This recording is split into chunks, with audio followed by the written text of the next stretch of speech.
Amparo, com us escriuries breument les festes patronals d'aquest any?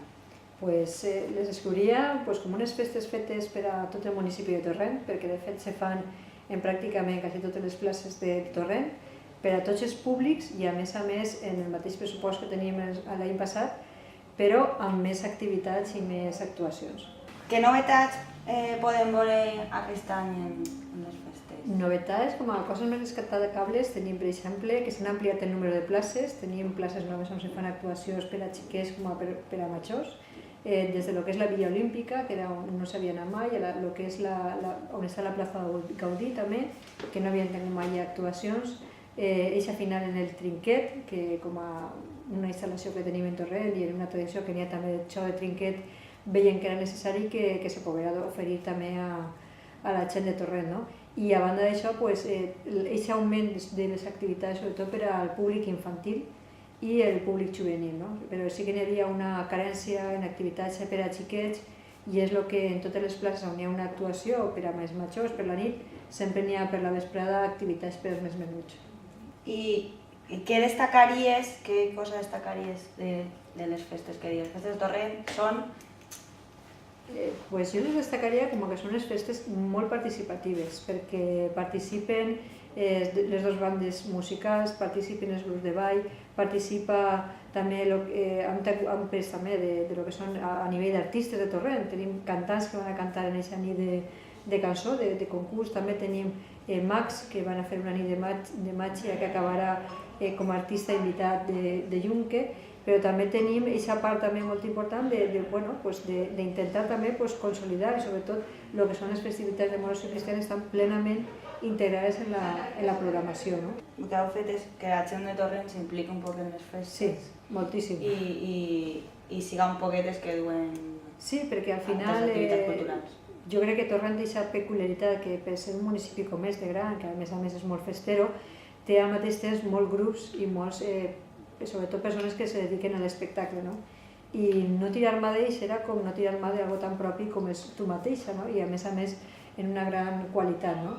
Respecte al tema de les festes alternatives, finalment se va a realitzar algunes de les activitats que ells havien proposat i quin ha sigut un poquet el problema de fondo? El problema de fondo és que Torrent té les seues festes patronals i no entenc que puguen existir unes festes alternatives, a banda de que n'hi ha una programació i una sèrie d'actes programats per a les festes patronals i aquesta proposta d'alguna manera es solapava i al mateix temps hi ha que entendre que el veïnat també té que descansar i també se li té que respectar el seu dret al descans, no? Però també el que sí que al final s'ha acordat i el que sí que s'ha acceptat és el que s'ha fet altres anys, que és el Festival de Cantautors, van a realitzar-lo i no hi ha cap problema. Aleshores, tu penses que sí que n'hi ha prou quantitat d'activitats i sobretot d'activitats per a tot tipus de públic? Les festes patronals tenen resposta i donen resposta sobretot a tot tipus de públic. Des del més xicotet, en actuacions, per exemple, per al públic infantil que podem trobar en el que és la zona de l'Avinguda Olímpica, on tenim un públic que no arriba de xiquets a 5 o 6 anys, fins als més majors. Tenim el que és l'actuació d'eixe musical de Nino Bravo, que sabem que de fet han canviat la ubicació perquè per la gent que ens va estar dient advertint que va haver una gran afluència de públic i en vez de fer una placeta de l'església ho anem a fer en la plaça.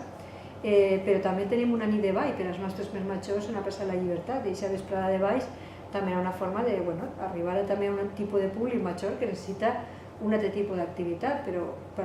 d'una altra manera també intentem preservar la part de les nostres tradicions. Tenim el concurs de tir i arrossegament, la part del concurs del Trinquet, tenim rondalles per a la xicalla i les actuacions de les dues bandes i dels grups de ball.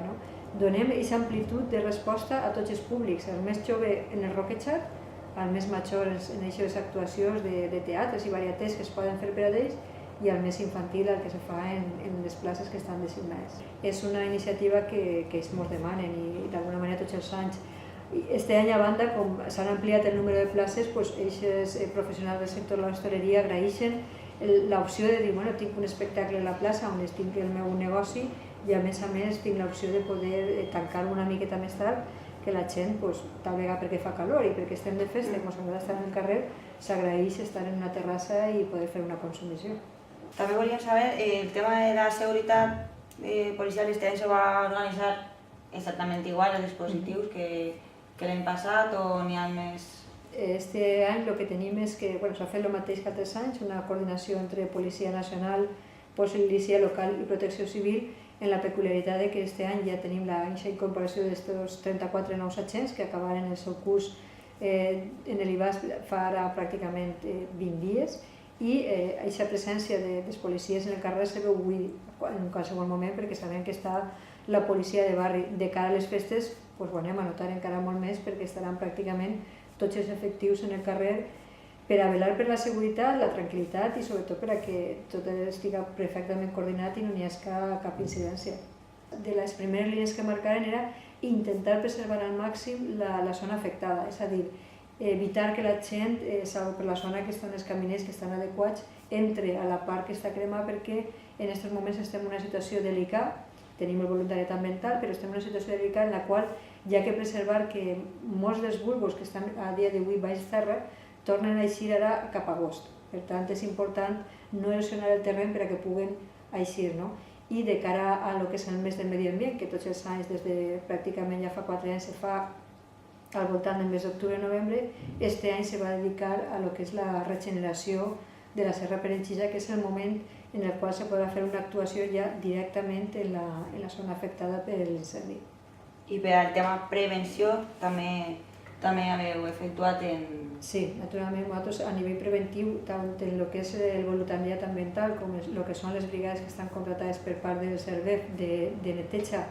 de lo que són els solars, tant públics com privats, sobretot de la zona del Vedat i de zones boscoses, és una actuació que s'està fent, hem accelerat o estem intentant accelerar al màxim, sobretot la neteja dels solars privats, perquè els solars que són públics no tenen ningú problema d'accedir a ells per a fer aquesta neteja. I sobre el tema de la redacció de l'ordenança municipal de protecció contra la contaminació acústica, n'hi ha alguna que ens pugues avançar o que ens pugues contar? Sé que està en un punt prou avançat i tot i que algú m'ha preguntat una poca cosa rara respecte a les festes de moros i cristians, en aquest sentit no li fa efecte de res. El que sí que se va intentar és preservar el que és que el soroll que se genera a nivell d'una activitat festiva, però puntualitza tipus pub o discoteca, estiga fora o estiga el més apartat possible de lo que és el casc urbà. Això no vol dir que les festivitats que n'hi ha, com poden ser festes, moros, tot el tema de falles, nosaltres ja des de fa uns anys reglamentem d'alguna manera i d'acord en ells el que n'hi hagi una mínima incidència i llevant de lo que és la seva, per exemple en falles, estem en la seva setmana de falles, se li s'autoritza a fer a un màxim de 3 activitats fora del carrer al llarg de l'any, d'alguna forma per evitar que n'hi hagueren activitats totes les setmanes fora del carrer, de totes les entitats, i això generarà una sèrie de molèsties als veïns que també hi ha que preservar. I del nou model administratiu, consistori un poc, què va consistir aquest nou model administratiu? El nou model administratiu nosaltres sí que tal vegada per el treball fet al llarg d'aquests anys, en el qual la situació econòmica dins de lo que és la gravetat que n'hi ha està prou sanejada, possiblement per a Torrent li afecta al mínim, és a dir, nosaltres en aquest model administratiu si l'Ajuntament té la capacitat per a poder prestar aquest servei perquè econòmicament el pot prestar, no va haver ningú problema. I aquesta és la realitat, que nosaltres tenim aquesta seguretat de poder prestar els mateixos serveis que se presten ara perquè econòmicament les nostres finances estan perfectament controlades, no n'hi ha ningú tipus de desfase, que digués no te pots endeutar més, en aquest moment, si volguérem, podríem fer-ho, però en aquest sentit la ciutadana no va veure mermat els seus servicis en el més mínim. Jo crec que tots podem disfrutar d'una forma adequada, sense arribar a uns excessos que poden ser perillosos per a la nostra salut, però a més jo el que es convido és a passejar per Torrent, que Torrent és molt fàcil de moure's i que a vegades les distàncies entre una plaça i altra pot ser de vora 1 quilòmetre, però com en els seus carrers n'hi ha tanta activitat i tenim la Fira del Llibre, tenim tota l'animació que pot generar-se a través de les casernes i les càbiles de les filades de moros i cristians, Torrent pràcticament està desperta. Per tant, a partir de la vespre i la nit sap viure-la i arribarà un moment en què uno té que arribar i descansar i deixar descansar també. Això és algo important. i poder disfrutar d'aquestes festes que crec que per a tots són molt, molt merescudes.